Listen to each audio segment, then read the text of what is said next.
নমস্কার, আপনাদের সকলকে স্বাগত জানাই চ্যানেল রূপা মুখার্জিতে। রাজ্য সরকার আগেই সরকারি চাকরির পরীক্ষাগুলোতে 5 বছরের বয়সের ছাড় দিয়েছিল। সেই কারণে যাদের বয়সসীমা আগে 40, 43, 45 বা 48 ছিল তা বেড়ে গিয়ে 45 এবং 50 হয়ে গিয়েছে। এবার প্রশ্ন উঠছে, ওয়েস্ট বেঙ্গল কলেজ সার্ভিস কমিশনের অ্যাসিস্ট্যান্ট প্রফেসর নিয়োগের ফর্ম ফিল আপ 26শে ফেব্রুয়ারি থেকে শুরু হয়ে 15ই মে পর্যন্ত চলল। যারা বয়সের কারণে আগে আবেদন করতে পারেননি তারা কি এবার আবেদন করার সুযোগ পাবেন?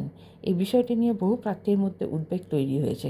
বিশেষ করে যারা এজ রিল্যাক্সেশনের কারণে এখন যোগ্য হয়েছেন তাদের অনেকেই জানতে চাইছেন ফর্ম ফিল আপের জন্য নতুন করে সুযোগ দেওয়া হবে কি না। এখনও পর্যন্ত কমিশনের পক্ষ থেকে এই বিষয়ে কোনো অফিসিয়াল আপডেট প্রকাশ করা হয়নি।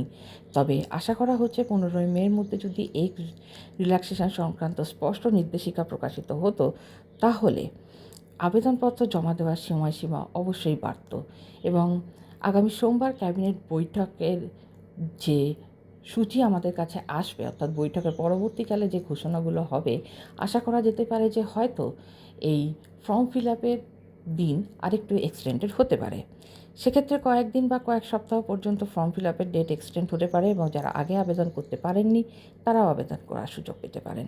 তাই প্রার্থীদের অযথা দুশ্চিন্তা না করে অফিসিয়াল নোটিশের জন্য অপেক্ষা করার পরামর্শ দেওয়া হচ্ছে। সরকার যখন বয়সের ছাড় দিয়েছেন তখন সেই অনুযায়ী প্রয়োজনীয় ব্যবস্থা নেওয়ার সম্ভাবনাও রয়েছে। আরও বিস্তারিত ও নিয়মিত আপডেটের জন্য কমিশনের অফিসিয়াল নোটিশ এবং বিশ্বস্ত শিক্ষা বিষয়ক আপডেট আপনারা ফলো করুন। সকলে ভালো থাকবেন। ধন্যবাদ। নমস্কার।